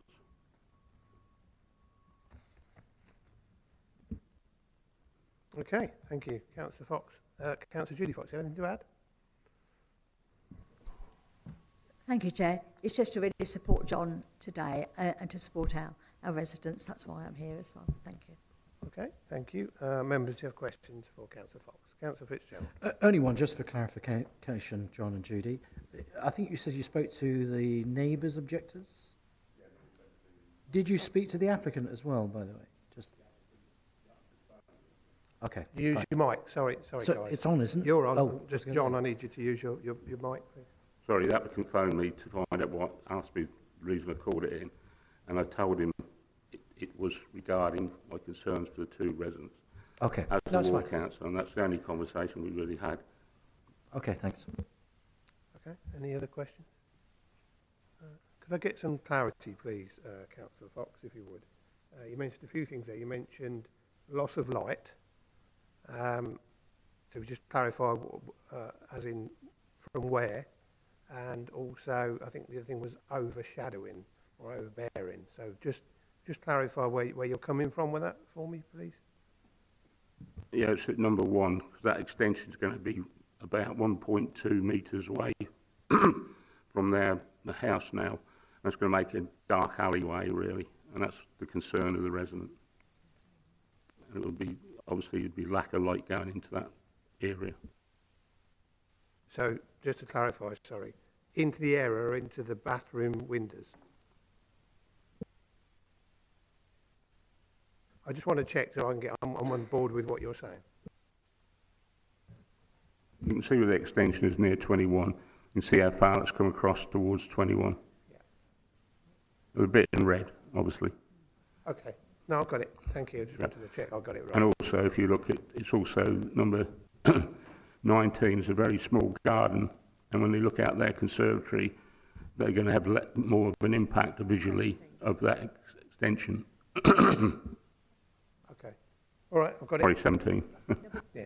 Yeah, I've got it, the one on the left. Thank you. Yeah, I've got that. Any other questions for Councillor Fox and Fox? No, thank you very much, councillors. You can return to the public area.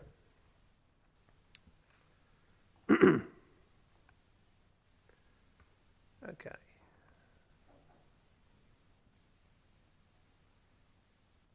I'll call on Mr. Asker now, please. Mr. Asker is the applicant.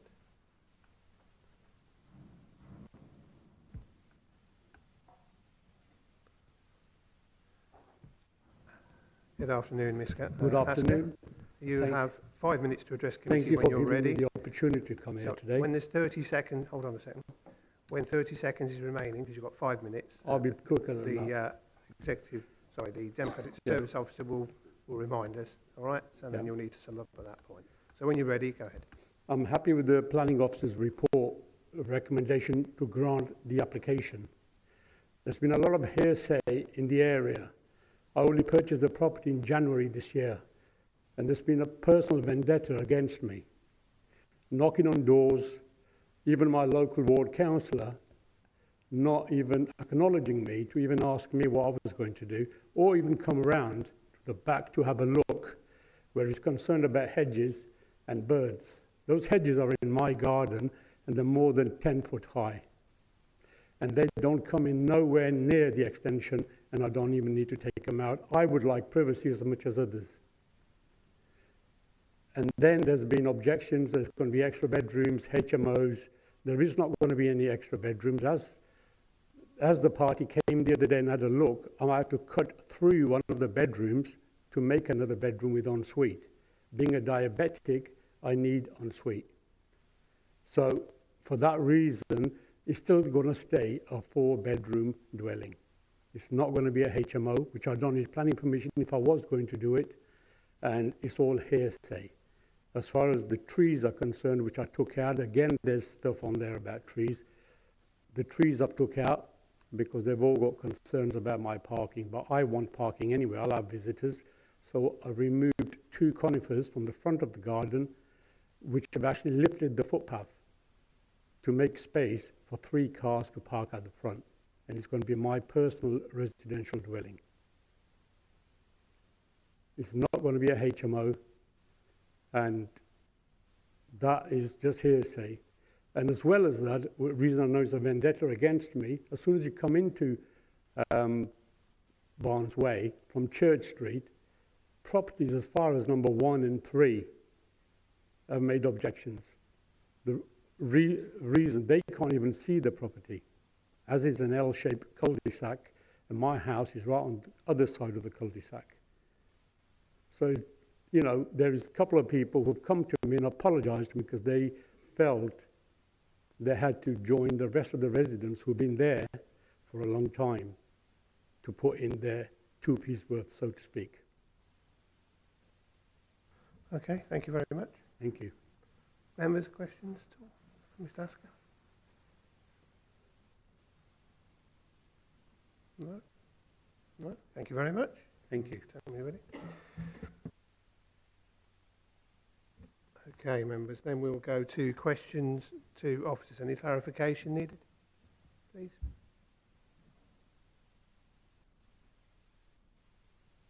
No. No. Just a clarification from my point of view then.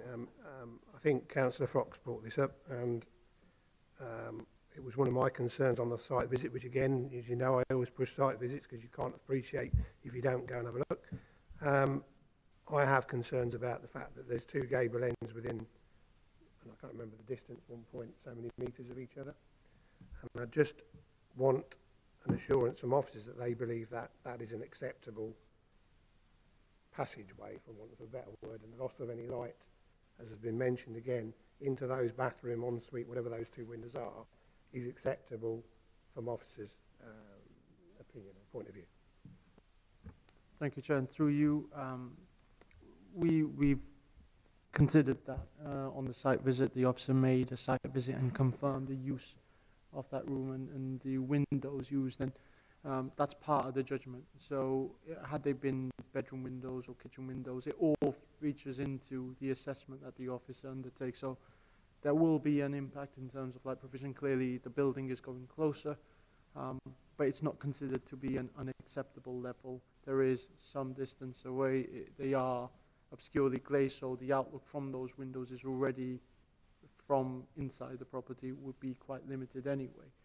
But nonetheless, it's not considered to be an unacceptable level in terms of the impact on the windows and on the rear garden, given that the proposal doesn't go beyond the existing 2-story rear elevation of the house anyway. So if you look at the orientation, north facing, and then in terms of north and as the sun path will travel, the existing building's impact in terms of overshadowing is already there. So it's not considered to be unacceptable. So it was carefully considered, yes. Okay, thank you. As if anybody else got anything on that? Councillor Fitzgerald. Sorry, Chair, and I agree with you, but I think it's termed as non-habitable, the rooms that we're talking about, and they're already non-habitable in its current state, presumably, because they're obscure windows already, aren't they? So there isn't much change other than it being slightly closer, but nobody would be in those rooms ordinarily for any length of time, that's correct? Exactly. So yes, the distinction between habitable and non-habitable. Yeah. As weighted, it refers to weighting. Yes, it refers to weighting. So these are bathroom windows. So we wouldn't even they would be on the lower end of the non-habitable room windows. Clearly, no one's staying in the bedroom and expecting an outlook or things like those matter. Okay. Thanks. I have another question, unless there's anybody else who wants to come in. Yes, Councillor Bellbanks.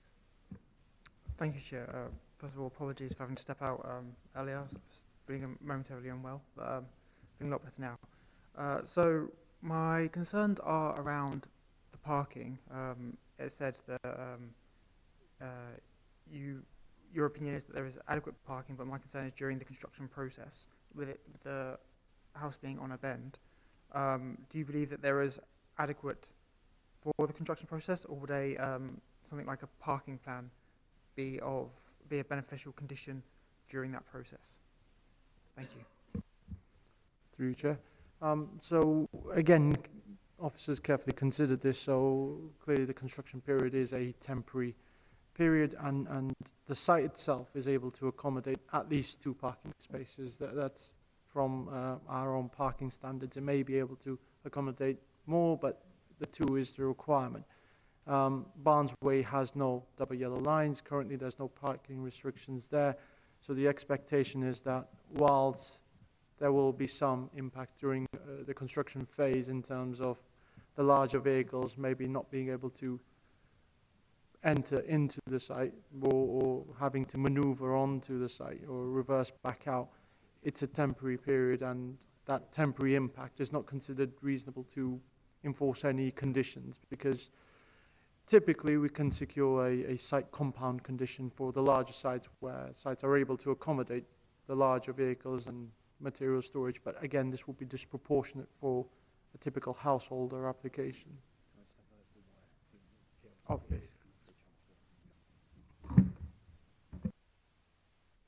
Okay.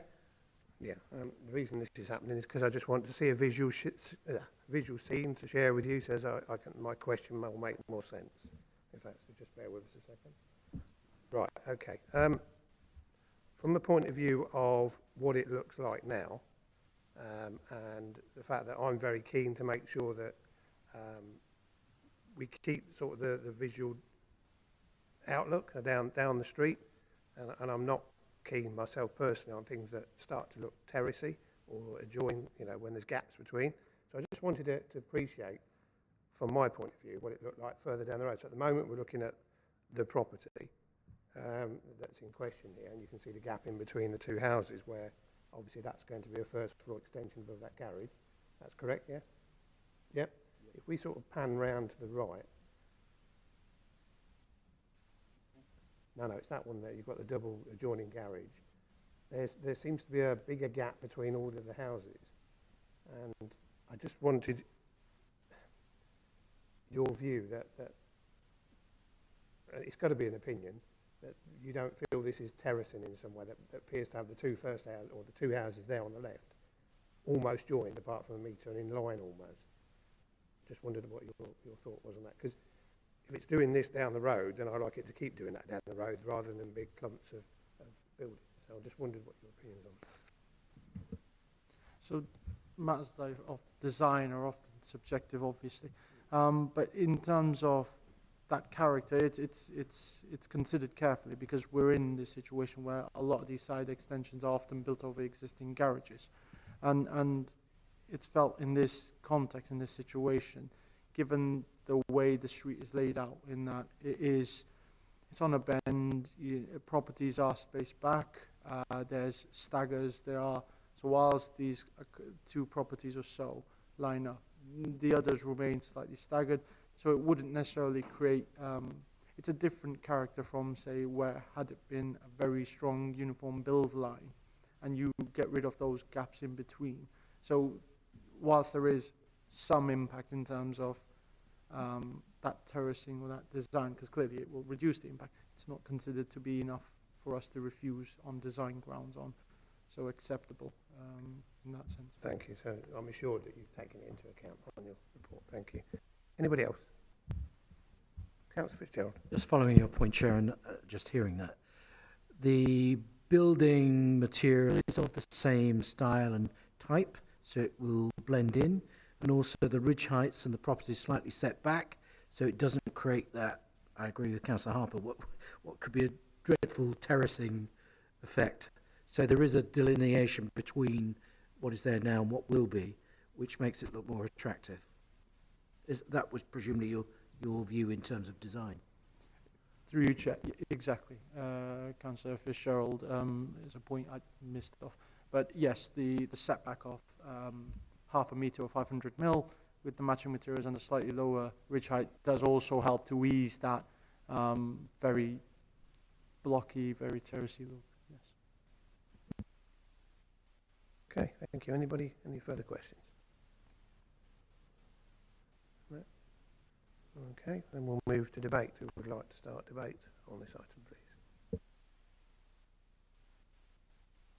Councillor Mahmood. Thank you, Chair, and through you, thank you for your report, very good. I went, we also walked down the street as well on the site visit. I don't see any reason why I can't support this. So I'm inclined to support officer recommendations. Thank you. Thank you. Councillor Hussain. Thank you, Chair. On the site visit, I like the plan, the idea. I think the applicant has made a considered and thoughtful application with the first floor being set back slightly, the fact that the neighbours' windows are opaque in the bathrooms. I think there's a reduction of overlooking from the back, considering the back rooms, the extension is going to be an ensuite. And then there was similar or larger extended houses further down, a couple of doors away, so it kind of keeps in line with the street scene. And the fact that it was on a corner and the trees and the hedgerow is being protected there, I think it all sort of fits into place. So yeah, for me it was, I think it was a considered design, so I will be looking to support this application. Thank you. Anyone else? Councillor Fitzgerald. I'd be happy to make a proposal if nobody else wants to speak, Chair, but I was just going to add, I think, that the concerns raised by both Councillor Judy and John Fox have been addressed in that I don't think the proposed works will have any detrimental or significant impact on neighbouring properties. I noted from our site visit, whilst it's not relevant, that the applicant was looking to improve access to the property. I think I heard him say so because it was a bit of a tight bend he referred to. So that can only be a good thing as well in terms of if there are any, although I don't think, as he says, there's no more bedrooms or anything, and it's also for his personal occupancy. So those concerns expressed, whilst not being material today, perhaps about HMOs covered elsewhere in the report, I think I'd be also minded to support the application as it stands today. And if nobody wants to speak, I'll formally propose that. But I'll wait if they do. Thank you. Anybody else wish to comment or enter the debate? No, then I'll go to you, Councillor Fitzgerald, for a proposal, please. Thank you, Chair. So I'd like to formally propose we go with officer recommendation and approve this application today. Thank you. Do you have a seconder? Councillor Bowerbanks is seconded on that one. Okay, we have a proposal. It's been proposed and seconded, so we'll go to the vote. All those in favour of the proposal, please raise your hands.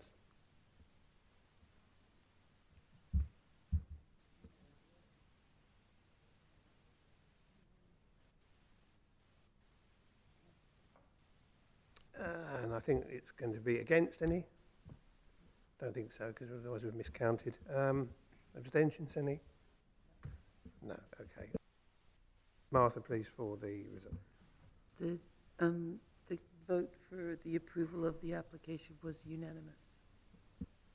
Okay, thank you very much. And the application is approved. Thank you. Now, we're just obviously going to change, but just to bring up at this point regarding the confidential section of the next application, if at any point we are going to look to discuss any of that, we will need to go into closed session because that's confidential information. So I'm aware of it, so please do not, if you bring anything up, I will ask for closed session. And before I do that, does somebody or anybody need a 5-minute break? Yes? Yes, okay. Well, I'm going to give you 10. So you'll be back at 25:02, please. Remember that you're still in live session, so you've still got one to go. So don't discuss anything you're going to be discussing in the next 5-10 minutes, okay?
Okay, is everybody back?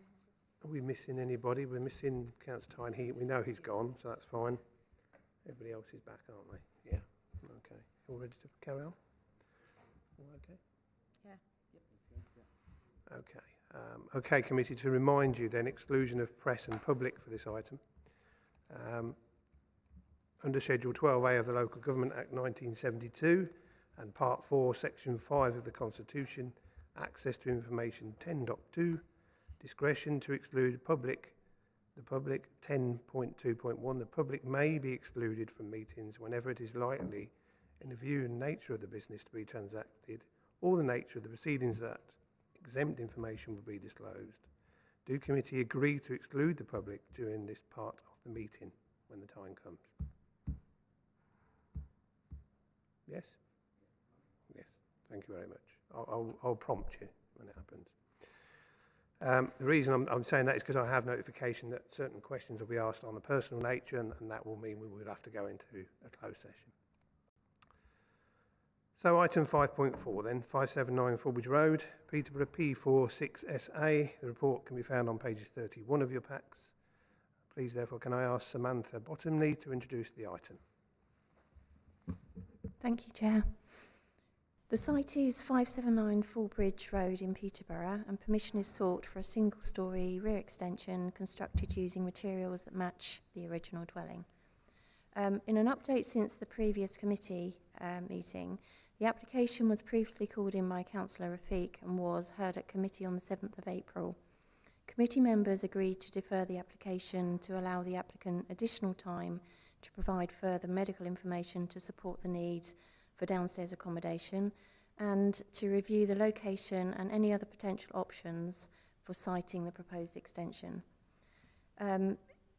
We have received 2 supporting medical letters and a supporting statement from the applicant. Additional information has also been provided in the form of a piling quotation. A letter of representation was received from the neighbouring property at number 44 The Green, Warrington, with concerns which have already been addressed in the report, along with additional concerns over the construction of the foundations and the piling method proposed.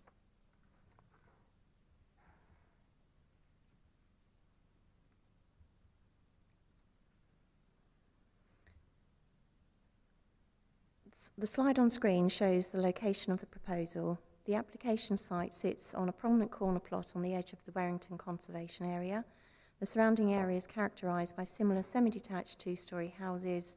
Beyond the neighbour's curtilage to the rear is a Grade 2 listed former complex. This is the existing and proposed block plan. The proposed extension is identified in red on the bottom image. This is the existing floor plan and elevation plan. This plan also shows a side extension which received permission in June 2025 and is currently under construction. It is not part of this application. This slide shows the proposed floor plan and the proposed elevation plan. The proposal will create a downstairs bedroom for the applicant's parents, along with an enlarged kitchen and dining area. The rear extension would project approximately 2 metres from the existing rear elevation and span the full width of the host dwelling. The proposal will achieve an eaves height of 2.5 metres. The proposal is therefore considered acceptable in terms of its relationship with neighbouring properties and gives no rise to unacceptable overshadowing or overbearing impact on neighbours. The extension will maintain a separation distance of 1.9 metres at its widest point, which is just here, and at its narrowest point it will be 0.95 metres, which is here, from the shared boundary with the neighbouring property to the rear, as shown on this plan. The boundary is constructed from a timber fence and sheltered by mature trees.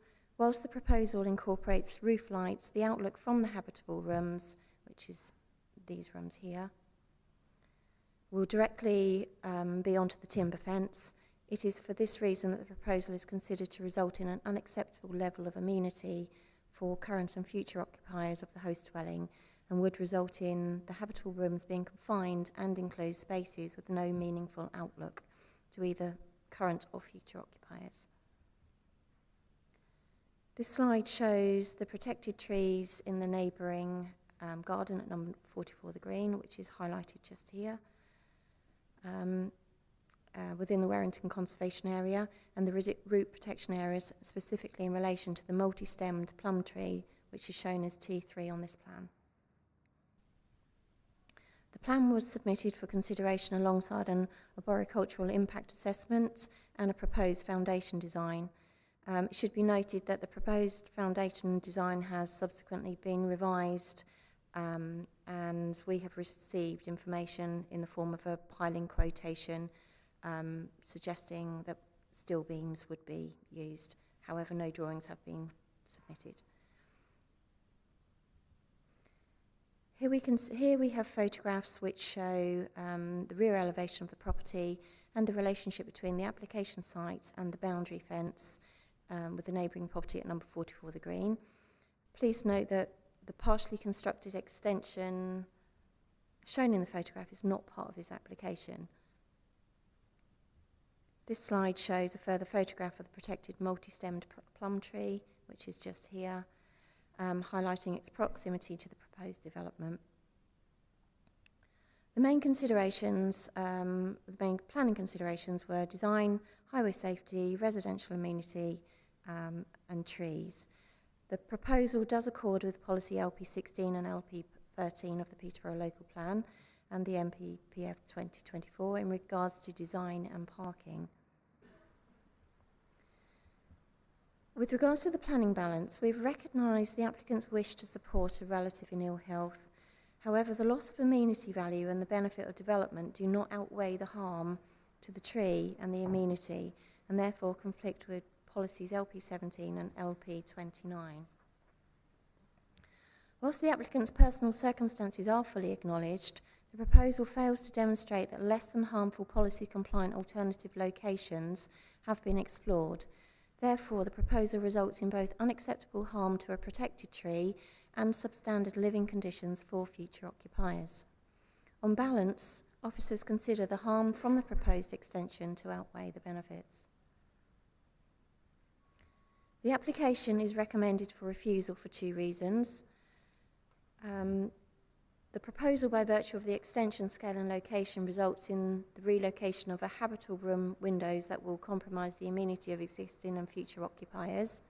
The proximity to the rear boundary treatment will significantly restrict the outlook, the natural light and the overall amenity of the internal living spaces, and as such the proposal would create a poor quality environment for current and future occupiers.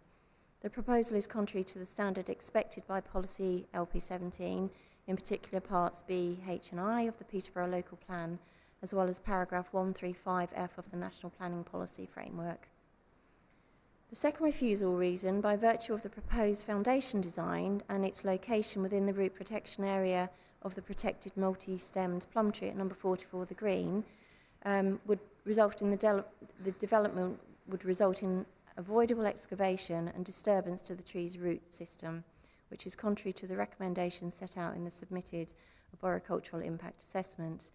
As a result, the development fails to minimise avoidable harm to the tree and does not ensure its adequate protection, which again is contrary to policy LP29 of the Peterborough Local Plan and paragraph 136 and chapter 15 of the National Planning Policy Framework. Thank you. Thank you, Samantha, for your report. Could I ask Mr. Manan, please, to come to the table?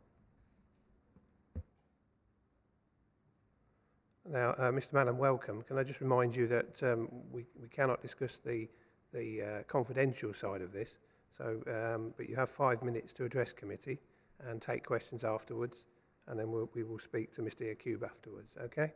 So when you're ready, if you press the button at the bottom. Yeah, that's it. Hello, everybody. Yes, I work for Luxford Building Solutions, and we're currently undertaking the site extension for Mr. Yacube.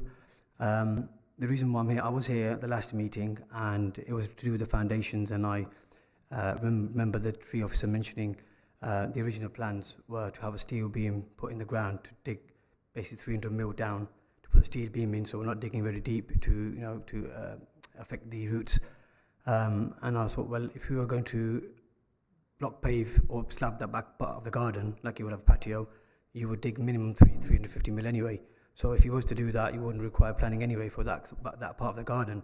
So going that deep, really, in terms of affecting the roots, you could have slabbing there, which is a reasonable request for afterwards if this doesn't go through. But yeah, if you was to have block paving or slabbing in that part of the back garden, you would be digging that deep anyway, regardless of any planning.